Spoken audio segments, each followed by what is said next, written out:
अब आगे मूव करते हैं हम क्वेश्चन नंबर 4 पे। अगेन क्वेश्चन नंबर 4 जो कि काफी एक इजी क्वेश्चन है और 1 मार्क्स का हमें गिवन है। क्वेश्चन नंबर 4 हमें कहता है कि इफ हमारा जो एक मैट्रिक्स है ए मैट्रिक्स और उस मैट्रिक्स का जो डिटर्मिनेंट है वो इक्वल है के ए के। यहाँ पे के कोई एक कांस्टेंट नंबर है। के एक कांस्टेंट नंबर होता है, ठीक है। जब भी एक्चुअली में हमारे एनसीईआरटी में ए बी सी जब ये स्मॉल में होते हैं या फिर के, इन सबको एक कांस्टेंट नंबर से ही मोस्टली रिप्रेजेंट करा जाता है। जब भी ये नंबर्स आते हैं तो हम समझ जाते हैं कि ये कोई कांस्टेंट नंबर होने वाला है, ठीक है। तो यहाँ पे जो हमारा डिटर्मिनेंट ऑफ ए है वो इक्वल है डिटर्मिनेंट ऑफ के ए के, ओके। और साथ ही साथ हमें ये भी गिवन है कि ये जो ए मैट्रिक्स है वो एक स्क्वायर मैट्रिक्स है ऑफ 2 by 2 ऑर्डर। तो इसका हमें ऑर्डर भी गिवन है। हमें फाइंड आउट का क्या करना है, हमें ये के की वैल्यू फाइंड आउट करनी है, ठीक है। तो के की वैल्यू फाइंड आउट तो करनी है, साथ ही साथ उसने क्या बोला है फाइंड आउट करने को। देखो इसको बोलने का तरीका क्या है इसका। क्वेश्चन ने बोला है find out then find out the sum of all possible values, all possible values कि ये जो हमारा के है ना उसकी पॉसिबल वैल्यूज क्या होती है, उसके सम के, उसकी जो सम होने वाला है के का। मे बी के जो हमारा कांस्टेंट है उसका 2 आंसर मिले, 3 आंसर मिले, 4 आंसर मिले। हो सकता है ना किसी का 2 3 ऐसे कुछ आंसर मिल रहा हो मेरे को। मान लेते हैं ऐसे ही एग्जांपल के तौर पे मैं बता रहा हूँ, मान लो के मेरे को 4 आंसर ऐसे मिल रहे हैं मान लेते हैं। तो उसका टोटल पॉसिबल सम्स कितने हो सकते हैं वो हमें फाइंड आउट करना है। तो सबसे पहले हम के की वैल्यू फाइंड आउट कर लेते हैं इस क्वेश्चन में कि के की वैल्यू है क्या। तो बड़ा ही इजी क्वेश्चन है। ये क्वेश्चन हर बार मैं देखता हूँ किसी ना किसी सैंपल पेपर में मेरे को दिखाई देता है ऐसे क्वेश्चंस। और हर बार इसका ऑर्डर कहने का जो नज़रिया होता है, इसका कहने का जो वे होता है वो हमेशा चेंज होता रहता है। देखो, अगर ए मैट्रिक्स एक 2 by 2 की ऑर्डर की है और हमें ये गिवन है कि के ए, इट मीन्स जब मैं के को उस डिटर्मिनेंट के बाहर निकालूंगा तो जो भी उसका ऑर्डर होगा उसी ऑर्डर का स्क्वायर हो जाएगा, ठीक है। तो यहाँ पे जो के ए होगा वो उस ऑर्डर का स्क्वायर हो जाता है। इसका एक अच्छा खासा रीजन भी है, ठीक है। इसका एक कंप्लीट रीजन है जो हमें एनसीईआरटी के एग्जांपल्स में काफ़ी अच्छे तरीके से बताया गया था। और मैं यहाँ पे एक्सप्लेन भी कर सकता हूँ चाहे तो। चलो मैं कर देता हूँ। इसका रीज़न क्या है, देखो, अगर के एक 2 by 2 के ऑर्डर की मैट्रिक्स है, A11 A12 A21 A22, तो आप के ए का मतलब क्या है, इस के ए का मतलब है कि आपने यहाँ पे के की मल्टीप्लिकेशन यहाँ पे कराई है। और जब यहाँ पे आप के की मल्टीप्लिकेशन कराओगे तो ये कुछ ऐसे हो जाएगा, के के के के कुछ इस तरीके से हो जाता है constant multiplication in the case of matrix. अब ये क्या कह रहा है, अब आपको इसी मैट्रिक्स का डिटर्मिनेंट फॉर्म ले लेना है। तो अब इसका जो डिटर्मिनेंट फॉर्म आएगा वो कुछ ऐसा होगा, A11 A12 A21 A22 और यहाँ पे के, राइट। कुछ इस फॉर्म में हो जाएगा। अब मैट्रिक्स के केस में ऐसा होता है कि जब हम किसी कांस्टेंट को मल्टीप्लाई कर रहे हैं तो वो हर एलिमेंट से होता है, या फिर किसी कांस्टेंट को कॉमन ले रहे होते हैं तो हर एलिमेंट से वो कॉमन हो जाता है। But in the case of determinant जब हम कॉमन लेते हैं तो वो या तो किसी एक रो से होगा या किसी एक कॉलम से होगा। तो हम पहले इस रो से लेंगे एंड देन इस रो से कॉमन लेंगे तो 2 बार के कॉमन आएगा, इसीलिए इसे हम लिखते हैं के स्क्वायर, ठीक है। यही वो रीज़न है कि हमेशा के स्क्वायर लिखा जाता है जो भी उसका ऑर्डर होगा, ठीक है। जो ऑर्डर होता है यहाँ पे 2 बाय 2 मैट्रिक्स का ऑर्डर था, तो उतनी बार के बाहर आया। और यहीं पे अगर ये ऑर्डर कुछ ऐसा होता, मान लेते हैं 3 3 बाय 3 का ऑर्डर होता, ठीक है, ऐसे लिख देते हैं। तो मैंने लिखा एक 3 बाय 3 का ऑर्डर, और यहाँ पे हर जगह के होता, ठीक है, हर जगह यहाँ पे मैंने के बना दिया। तो इस केस में क्या होता, जब हम के लेते तो तीनों तीनों रो से वो बाहर आता, तो केस क्यूब हो जाता वहां पे। जब तीनों से बाहर आ जाता तो के क्यूब हो जाता, ठीक है। इसलिए हम डायरेक्टली कह देते हैं कि जो भी तुम्हारे मैट्रिक्स का ऑर्डर होगा, तो जब के बाहर आएगा उसी ऑर्डर में उसकी पावर को लिख देना, ठीक है। तो ये पूरी एक्सप्लेनेशन थी, बस एक छोटी सी चीज को समझाने के लिए। तो यहाँ पे हो जाएगा के स्क्वायर। अब हम अपने क्वेश्चन पे आ जाते हैं, हमें समझ आ गया कि यहाँ पे करना कैसे है। तो हमें गिवन है, क्या गिवन है, कि हमारा ये जो डिटर्मिनेंट ऑफ ए है वो इक्वल है के ए के।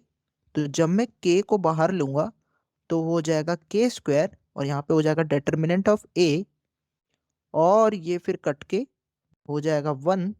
तो के स्क्वायर आ जाएगा 1 के इक्वल। और यहाँ से मुझे क्या मिलेगा कि के की वैल्यू है ±1।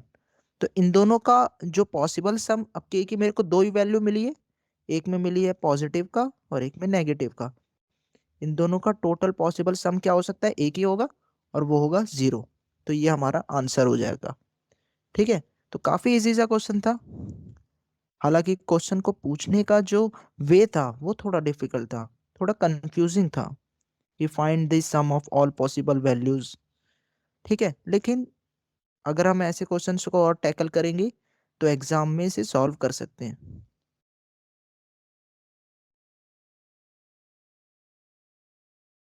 तो ये डिफरेंशिएशन का हमें क्वेश्चन दे रखा है, गिवन है कि एक फंक्शन है एफ एक्स, उस फंक्शन का जो डिफरेंशिएशन है वो है ए एक्स प्लस बी, ठीक है। उस फंक्शन का जब हम डिफरेंशिएट कर रहे हैं तो वो हमें क्या मिल रहा है, ए एक्स प्लस बी, ओके।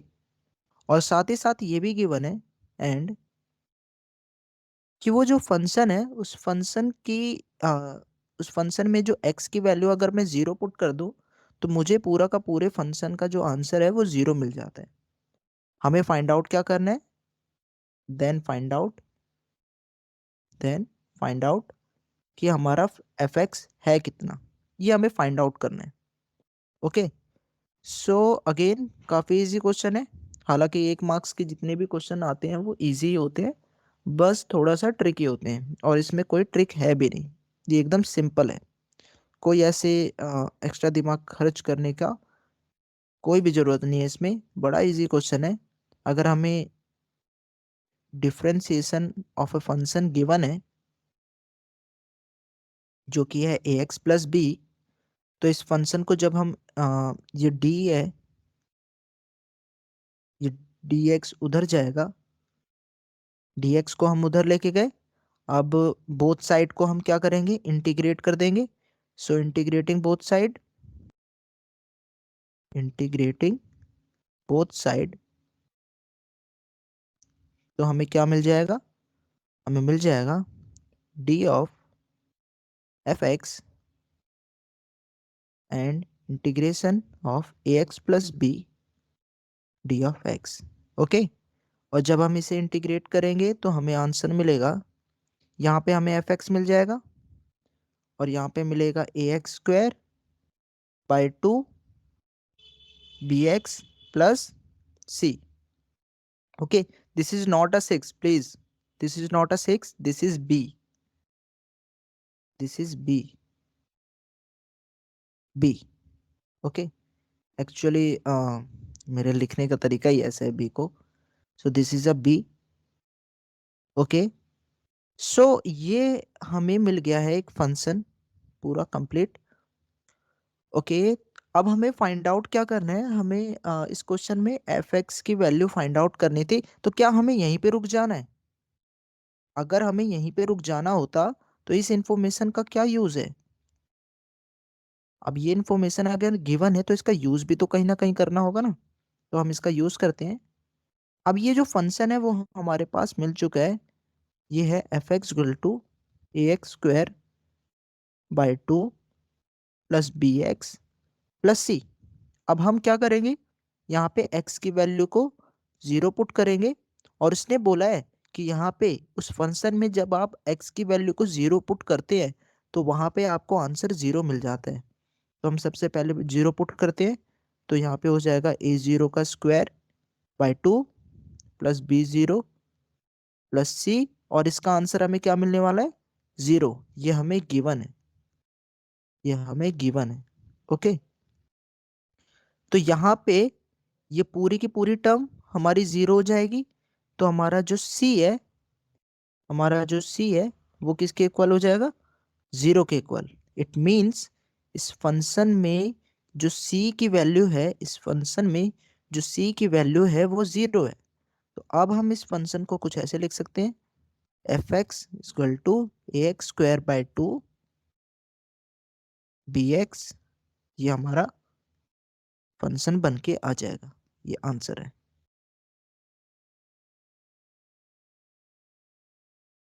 सो अब हम नेक्स्ट क्वेश्चन की तरफ मूव करते हैं। हमारा जो नेक्स्ट क्वेश्चन है वो अगेन डिफरेंशियल इक्वेशन से हमारा क्वेश्चन है। हमें डिफरेंशियल इक्वेशन गिवन है, sine X plus cos D Y by D X. Okay, sine X cos D Y by D X and is equal to Y square. ये हमारे पास एक differential equation given है। Okay, हमें इस differential equation की degree find out करनी है। नाउ ऐसे क्वेश्चंस में मेन जो डाउट आ जाता है स्टूडेंट्स का वो ये आता है कि कैसे डिग्री फाइंड आउट करें। जो हमारा D Y by D X होता है, हम इसकी हेल्प से डिग्री फाइंड आउट करते हैं, और ये तो कॉस के मतलब एंगल के अंदर इंसर्टेड है, तो हम इसमें डिग्री कैसे फाइंड आउट कर सकते हैं। तो जो प्रॉब्लम है उसी प्रॉब्लम को सॉल्व कर दो। अगर ये कॉस के एंगल के अंदर इंसर्टेड होने से हमें डिफिकल्टी आ रही है तो उसे वहां से बाहर निकालो। कैसे बाहर निकालेंगे, देखो कैसे। सबसे पहले हम यहाँ पे लिखते हैं cos D Y by D X is equal to Y square minus में साइन एक्स। ओके, अब क्या करेंगे, हमें पता है कि ये जितने भी ट्रिग्नोमेट्रिक फंक्शंस होते हैं इनके इनवर्स एग्जिस्ट करते हैं, तो यहाँ पे हम लिख देंगे इसको cos inverse Y square minus sine X. Right, हम ऐसे लिख देंगे। अब यहाँ पे अगर हम इसकी डिग्री फाइंड आउट करेंगे तो डिग्री कितनी है इसकी, इसकी डिग्री कितनी है, ये फर्स्ट डिग्री। ठीक है, तो हमारी इसकी डिग्री हो जाएगी फर्स्ट डिग्री। ओके,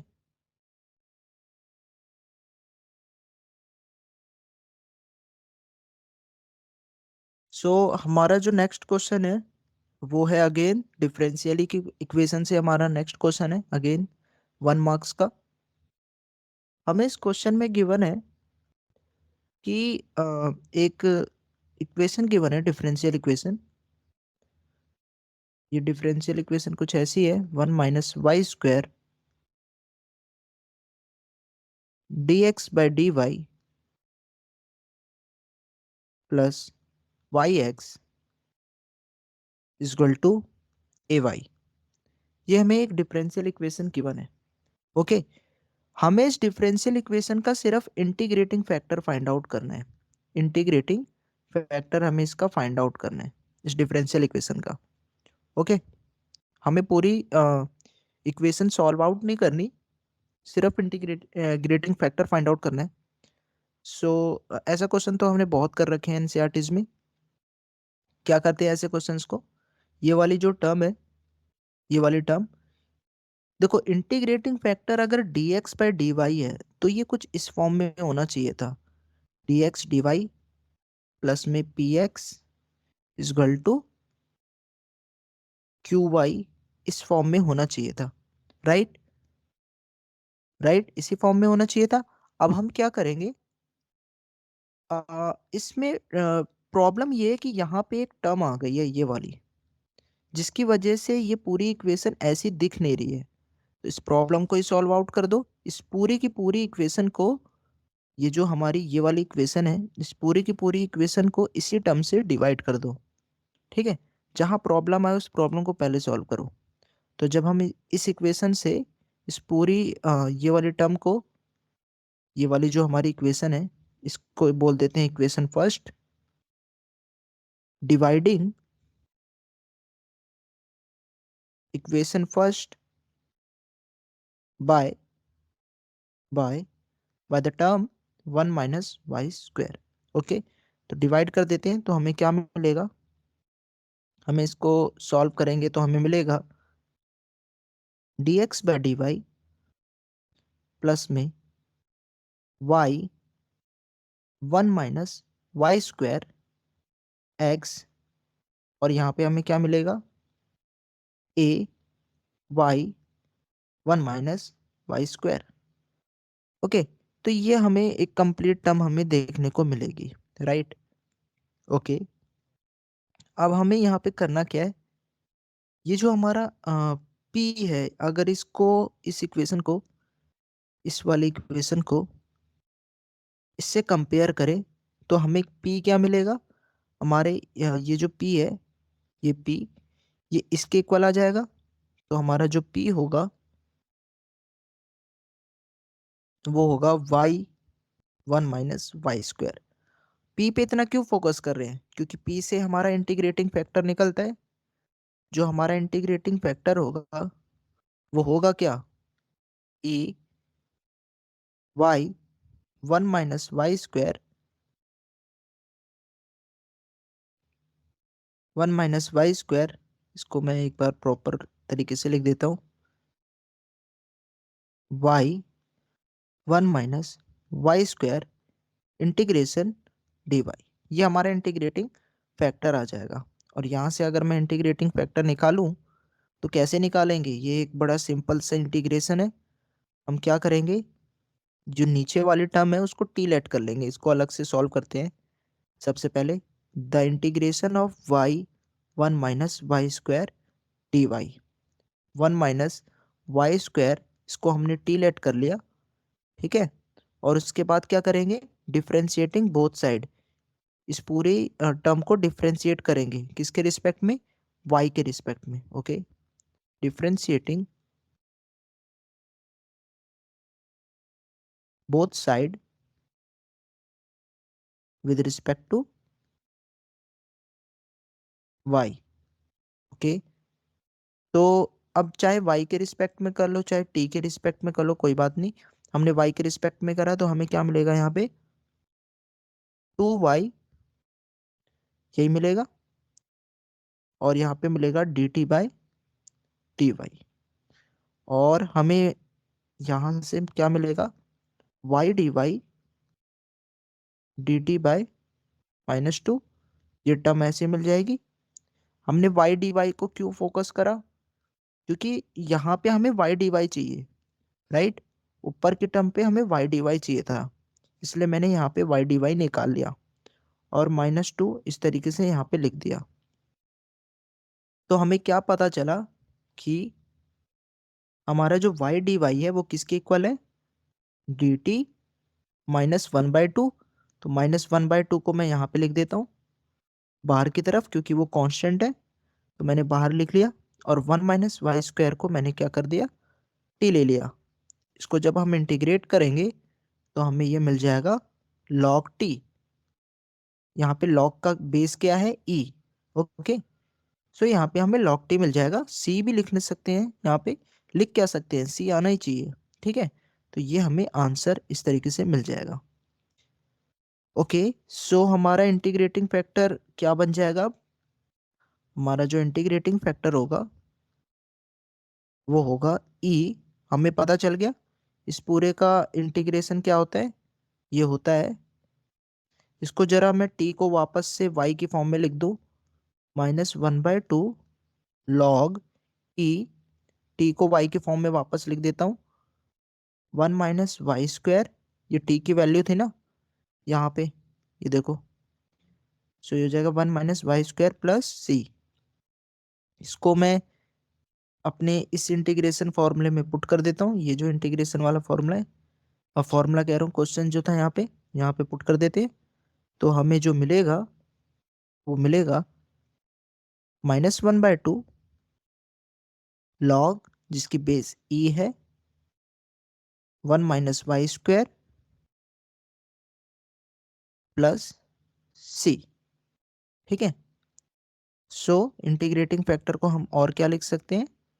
अब देखो, ये पावर है, एक ये पावर है, और एक यहाँ पे प्लस में c भी है। इसे ऐसे भी लिख सकते हैं कुछ इस तरीके से, e -1/2 log e 1 - y² dot e की पावर c। और इस e की पावर c को हम कोई कांस्टेंट से रिप्रेजेंट कर सकते हैं कि ये कोई कांस्टेंट होगा। उस कांस्टेंट को मैं c बोल दूं, a बोल दूं, या c1 बोल दूं, कुछ भी बोल दूं। मैंने c1 बोल दिया।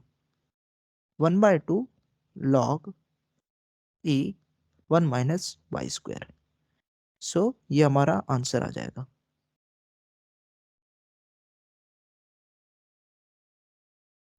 अब हम नेक्स्ट क्वेश्चन की तरफ मूव करते हैं। हमारा नेक्स्ट क्वेश्चन वेक्टर्स से है। वेक्टर्स के क्वेश्चंस काफ़ी इजी होते हैं, बस उनको जिस तरीके से पूछते हैं, अगर वो हम समझ जाएं कि वो पूछ क्या रहे हैं, क्या निकालना है, तो वेक्टर्स के क्वेश्चन बड़े इजीली सॉल्व हो जाते हैं। हमारा जो 8वां क्वेश्चन है उसमें कह रखा है कि unit vector along P Q. Okay, तो हमें एक यूनिट वेक्टर फाइंड आउट करना है। देखो गिवन क्या है, गिवन है हमारे पास एक पी कोऑर्डिनेट्स गिवन है, 2 1 एंड -1। ये पी का कोऑर्डिनेट है, और एक क्यू का भी कोऑर्डिनेट गिवन है, and the coordinate of Q is 4 4 and -7। ये हमारे क्यू का कोऑर्डिनेट है। ओके, अब हमें क्या बोल रहा है कि हमें एक यूनिट वेक्टर फाइंड आउट करना है जो इस पी क्यू के डायरेक्शन में हो। इस पी और क्यू पॉइंट, मान लेते हैं ये पी और क्यू पॉइंट कुछ ऐसे हैं, ठीक है, और ये हमारा पी पॉइंट है, ये हमारा क्यू पॉइंट है, और इस पी और क्यू पॉइंट को ज्वाइन करने से जो हमारा एक पी क्यू वेक्टर बना है ना, उस वेक्टर का हमें यूनिट वेक्टर फाइंड आउट करना है। उस वेक्टर के डायरेक्शन में जो एक यूनिट वेक्टर होगा ना, एक छोटा सा, ये यूनिट वेक्टर, यहाँ पे ये छोटा सा जो यूनिट वेक्टर है, उस यूनिट वेक्टर को फाइंड आउट करना है। ओके, सो जो यूनिट वेक्टर होता है उसका फॉर्मूला क्या होता है? बड़ा इजी फॉर्मूला होता है किसी भी यूनिट वेक्टर का। फॉर एग्जांपल हम एक वेक्टर है ए वेक्टर, ठीक है, उस ए वेक्टर के डायरेक्शन में हम एक यूनिट वेक्टर है ये, ठीक है, यू कैप से रिप्रेजेंट कर रहे हैं, और उस यूनिट वेक्टर को हम फाइंड आउट करना चाहते हैं। तो वो यूनिट वेक्टर क्या होगा? इस फॉर्मूले से रिप्रेजेंटेड होगा, ठीक है, वो यूनिट वेक्टर इस फॉर्मूले से रिप्रेजेंटेड होता है। यही सेम फॉर्मूला हम यहाँ पे भी अप्लाई करेंगे।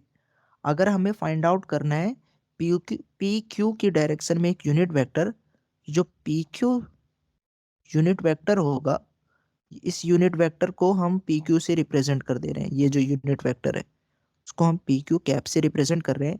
तो ये जो पी क्यू कैप है वो किसके इक्वल होगा?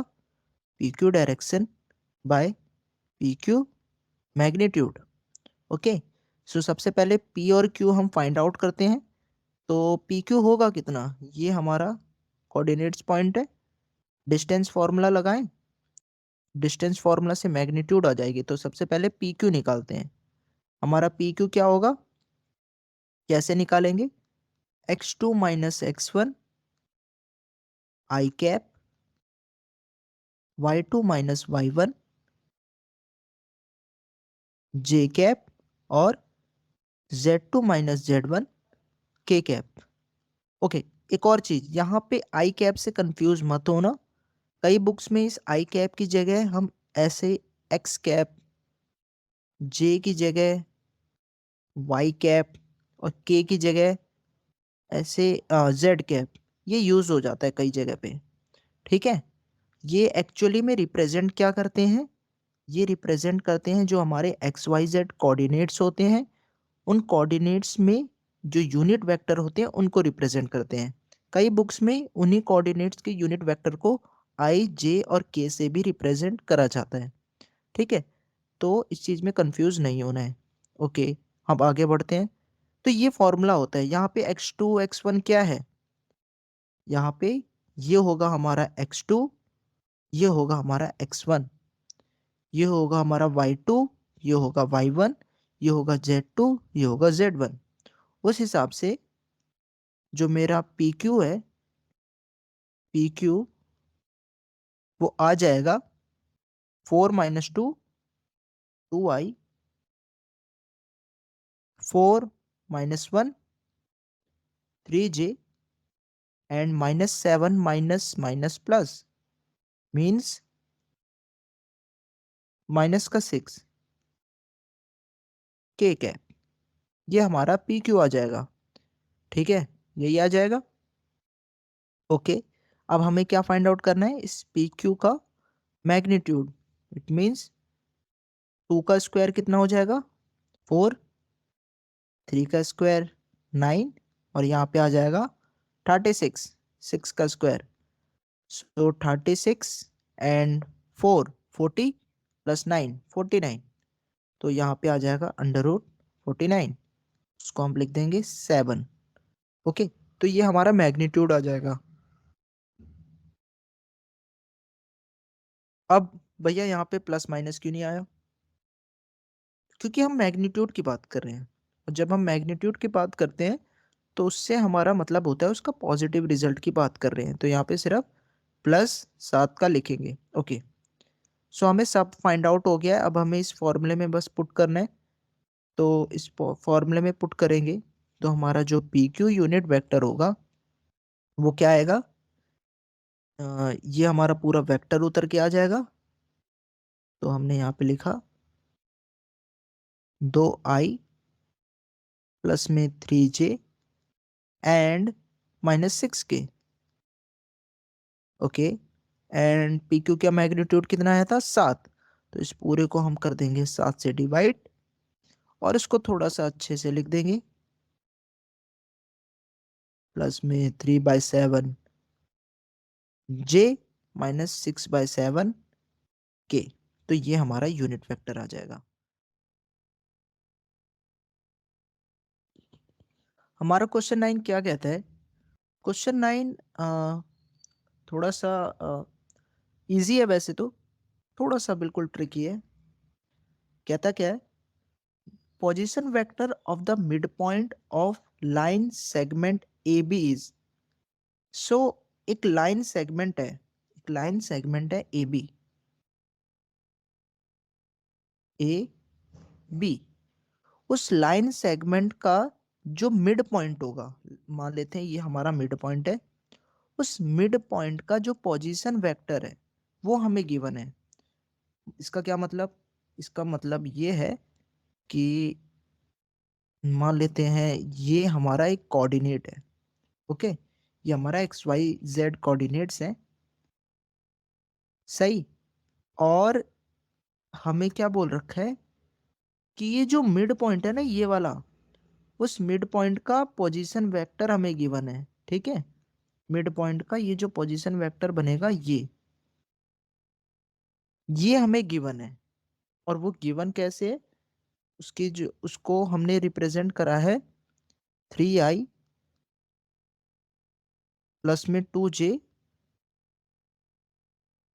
एंड माइनस में 3k से।